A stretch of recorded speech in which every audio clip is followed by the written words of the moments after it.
What's up, everybody, and welcome back to the Offbeat Gardener. I'm gardening in Zone 7A. I forgot to record an intro for this video, so here we are editing me. Today's video is going to be about how to start seeds. So if that's something that you're into, something you're curious about, perhaps something you've never done before, stay tuned. We're getting into it right now. So let's say it's time for you to start your seeds. The number one thing you're going to need in order to get that process started is something to grow your seeds in. Here I have a bucket, 2 packs of seed starting mix. This is like a compressed seed starting mix made out of coconut coir. This is the first time I'm using this particular medium to start my seeds. Typically I use a seed starting mix, which I will insert a photo here so you can see the one that I've been using. This year I decided to try something a little different. Apparently this one is supposed to make 8 quarts of soil. It expands to 8 quarts.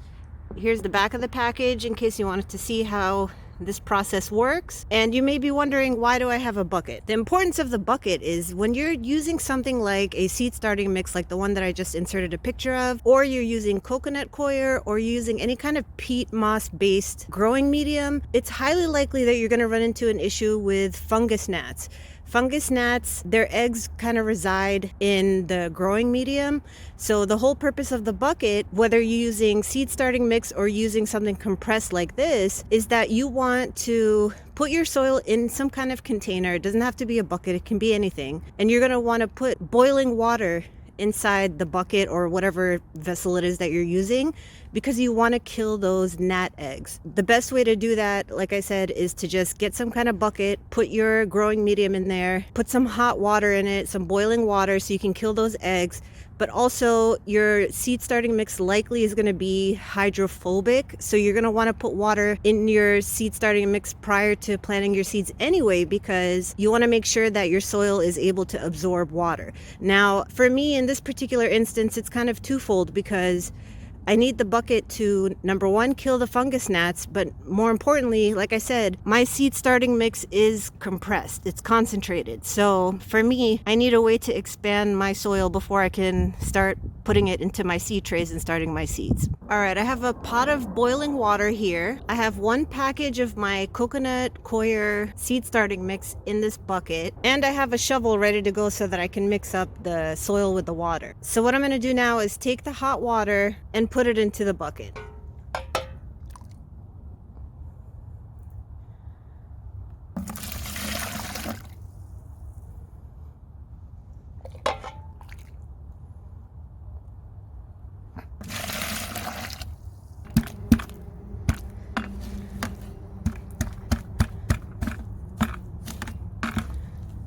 So you saw how much water I put in there, and I know it's hard to see with all the steam. The soil just sucked up all that water because it is concentrated. It is basically like a brick of soil. So I need to put more water in here, not just to kill the fungus gnats, but also to expand the soil. It's really hard to do this with one hand. Here, I want you to get a look at the soil. That's what that looks like.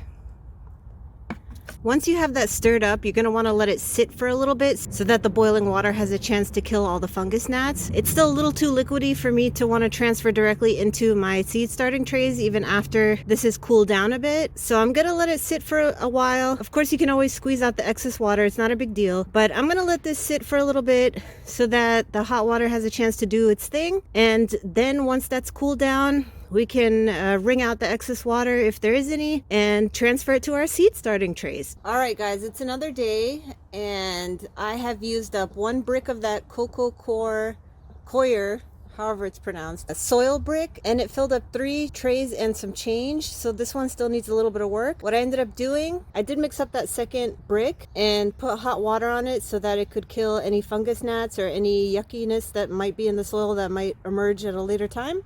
So what I'm going to do is fill up the rest of my trays and go from there.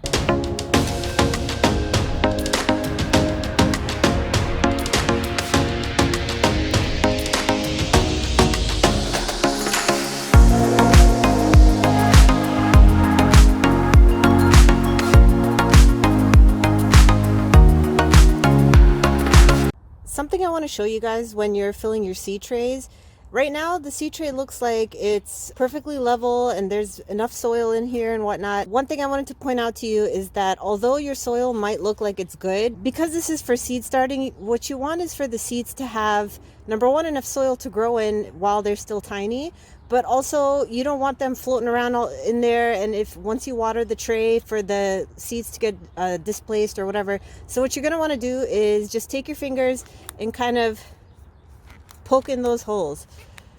And you see how they look like they're perfectly fine, but once you pat it down and compact it a little bit, you see that there's like a lot of soil missing. So you want to just go through your entire tray and do that, and then fill up the empty spaces with more soil so that you have enough soil to start your seeds. All right, there's a plane that was going by. Hopefully you can't hear it, but anyway, I'm gonna go ahead and finish the other 2 seed trays and then we'll move on to the next step. So we finally gotten to the next step where we have prepped our seed trays. They're ready to go. They're ready for some action, some seed sowing. Now it's time to really plan out which seeds we're going to put where and how we're going to plan this garden out, because, you know, we want to fill those seed trays up with some wonderful seeds as soon as possible, but we also want some organization to this. So I just want to show you my process. Excuse the chicken scratch handwriting, but I was just like jotting things down as I thought of them. So what I like to do first things first is to write down all of the varieties that I plan to grow that season. So you'll see that I have all of the different categories: peppers, tomatoes, so on and so forth. And within each category, I put the varieties that I want to start. Once I wrote down all the varieties that I want to start this summer for the summer gardening season, I then go ahead and draw out a map of my garden. And of course, this is going to look different for everybody because everyone's garden is different. For me, I'm container gardening, so I know exactly how much space I have and what can go in each bag. So it's a little bit different than your traditional in-ground garden or a raised bed garden where you have a lot more liberty, a lot more space, and therefore you can grow a lot more plants. For me, my space is limited. What I like to do is I map everything out the way that it's set up now. All of the circles represent bags. These represent the kiddie pools, another kiddie pool, green stock. So I kind of map out everything that it is that I have in terms of places to grow. And the numbers that are in the center of the circles, for me, that just means what size the grow bag it is. So 3 gallon, 5 gallon, 10 gallon. Everything on my tomato trellis, they're all 10, but I still wrote it anyway. So this is where it comes to mapping out where I'm going to put everything. So like I said, when I showed you the previous paper, I know exactly what varieties I'm going to plant. Now it's a matter of figuring out where each one is going to go and how many of each I'm going to do. For me, I can manage 2 to 3 jalapeno plants in like a 5 gallon bag. So this area over here is just tomatoes. I'm doing cucumbers over here, and almost everything else, like this whole chunk over here for the most part, are going to be different kinds of peppers. So like this is kind of where I'm at in terms of how I'm going to map out my garden. Sow more seeds than you think you need, because either some might not germinate, or some may take longer than others to germinate, or you may run into the issue where the plant dies or what have you. So no matter what, it's best to have backup. So start more seeds than you think you're going to need. But anyway, long story short, this is kind of how I diagram everything out. And I really would suggest that if you're when you're starting a garden, especially the first time, and even honestly every year that you continue to garden, it's really a good idea to go outside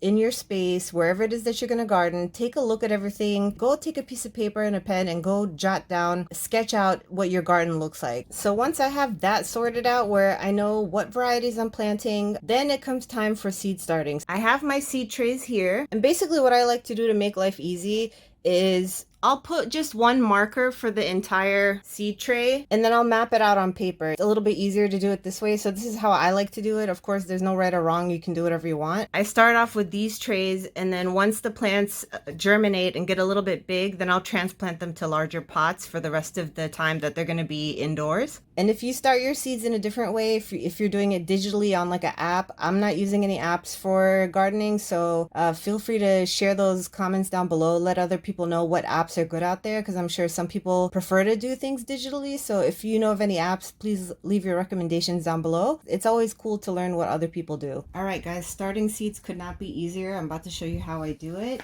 So like I showed you guys before, I have my list here with all the varieties I'm going to be starting in this tray. I'm starting with tray 2, and I have all of the varieties here that I'm going to be planting in this tray. So I have everything ready to go. The first one I'm going to be planting are these orange bell peppers from Baker Creek. If you've never seen pepper seeds, that's how teeny tiny they are. They're super, super small. So there's a couple ways I like to do this. I either like to pre-moisten my soil and then just make little indents in the soil, or you could do it when it's dry. I'm just using a pen. You can use whatever you have available to you. And I'm making 2 holes. Not too deep. Then I take my seed and just drop it in there. In each hole. Give it a little cover. And that's it. It's ready to go. It's really that simple. We'll do one more. Make a little indent, probably like 1/2 inch. Drop our seeds in there. Just cover it up a bit and pat it in. That's all you got to do. If you've never sown seeds before, started plants from seeds, the back of the seed packet will tell you how far in the soil you need to plant your seed. So there's that. I just want to put that out there. But I will say, my general rule of thumb for most seeds is to put it in the soil about as deep as the seed is large. When it comes to really, really teeny tiny things like strawberry seeds, those you want to like surface sow, which means you just take them and you sprinkle them on top of the soil. It's just easier for them to germinate that way because they have the required light and air and all that. But those kind of seeds are extremely difficult. I wouldn't suggest trying to take them and put them in your soil one by one. Instead, just take those little tiny seeds and just sprinkle them on top and maybe, you know, push them in the soil a little bit, and that's it. Don't like bury them in the soil because they're gonna struggle to germinate. I'm gonna do some collage seed next. They're the collage peppers, these. Hopefully you can see that. All the pepper seeds pretty much look the same. There's not much variation, at least not in my experience. Maybe you're more well versed in pepper seeds, but for the most part, I would say they all look the same. This is one place in the garden where it pays to have nails because it's just so much easier to pick up individual seeds. So as I'm going through my tray, as I'm going through each little section and planting seeds, I'm marking it off on my paper so that I'm not double planting something. So just keep that in mind if you've never sown seeds, because I know last summer I was so upset that I didn't have all of my Pilservesi tomato plants died before I had a chance to transplant them outside, and I was so upset about it. And then I had a couple extra tomato plant, like I already filled up all of my bags, all of my containers with the plants for the season, but I had a couple left over in one of these seed trays, and I just left them outside to die, to be honest with you. But they didn't end up dying. They kept growing, even though I absolutely did not take any care of them whatsoever. And they were still in these little seed trays, probably about like 10 inches tall. Like they were big. And I was like, you know what? Like a couple of my tomato plants died like right after transplant. So I was like, you know what? I'm going to take those 2 little survivors and put them in the garden. And those were my mystery plants. So if you watch any of my first garden tours, especially with the tomatoes, you'll see that I had some mystery plants. Well, guess what? Turns out one of them was the Pilservesi tomato. And I could not believe it. I mean, granted, I ended up transplanting them like way too late because I neglected them for so long. And then it wasn't until, you know, it was a little later in the season that I'm like, oh crap, you know, like I still have these, and I also have 2 empty spaces, so I might as well put them in there. But that's basically the story of that. And the whole point of that story is to label your stuff so you don't run into issues like that and you know what's what. So, okay, the next one I'm going to do is the King of the North. I just have it labeled on my sheet as King just because I don't feel like writing the whole thing. So we're going to do the same technique. Make a couple holes here and the one next to it. Seeds. Pop our seeds in there. How I have pen on my finger, I couldn't tell you. Does that ever happen to anybody where you're like, how do I have pen here? Like, it'll be on your face or like somewhere. And you're like, I wasn't even holding a pen. How do I have pen?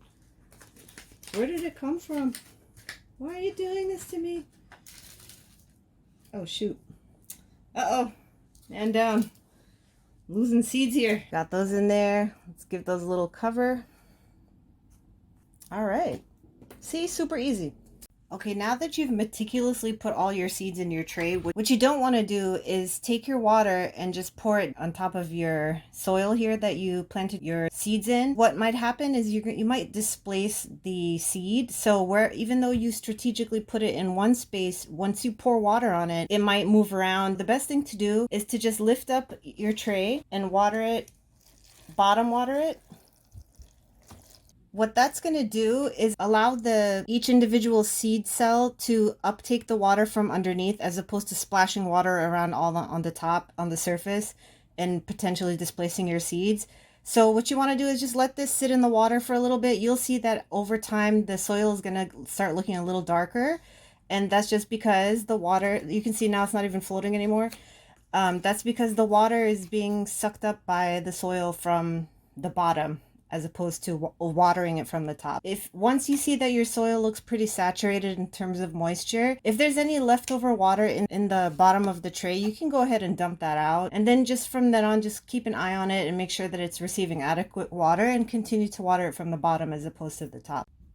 This is that same tray we just planted. You can see the water starting to reach the top. All right, I wanted to show you the next step in the seed starting process, and it is February 25th. As you can see, I do have a humidity dome on all of my various seed starting trays. The whole point of that is that you want to create a humid atmosphere in your seed tray so that the moisture is retained in the soil and your seeds have an opportunity to germinate under better conditions. Once the plants start to emerge from the soil, have their first little tiny baby leaves, then you can take off the humidity dome. You don't necessarily need it anymore, but it's good to have these in place for when you first start your process. You can see some little seedlings popping up in there, and that's what I wanted to show you. So here we are. This tray is full of Purple Rain determinate tomatoes.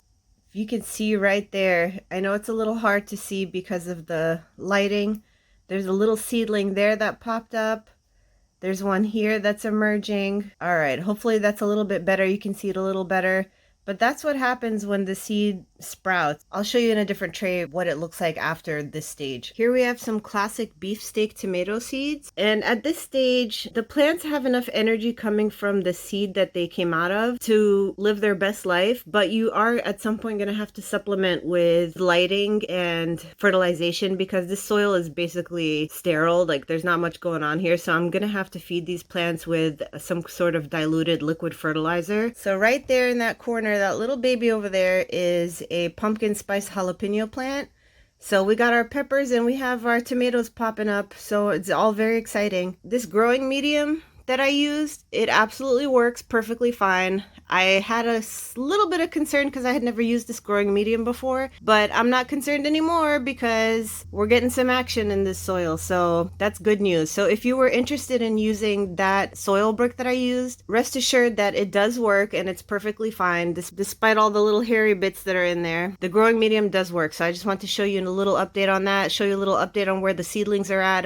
We're about a week in to when I sowed them, maybe a little more than that. So that's the update here. It's very exciting, guys. One of the main reasons I wanted to do this video is to show you that you don't need some fancy operation, grow lights and a whole setup and a room dedicated to all this to grow food. Like, you can start anywhere. I mean, I have some trays on a couch right now, and these trays are on a desk. So, you don't need to have some fancy setup in order to start seeds and grow food for your family, for yourself. Is it ideal, and do we all want that kind of a setup? Of course we do, but you can make do perfectly fine with whatever system you have available to you. If you can only manage one plant, one tray, one whatever, and all you have is a windowsill, then you can make that happen. Like I said, I'm making this happen on a desk, so and a couch for that matter. You got to do what you got to do, but at the end of the day, I'm doing something that not only makes me happy, but something that's going to feed me, feed me and my family, and something that will benefit me in the long term. And just because I don't have the fanciest, most perfect setup doesn't mean that I'm not able to do what it is that I want to do. So I just want to give you a little bit of encouragement that you don't need to have the best of the best and the fanciest of setups in order to grow food or start seeds.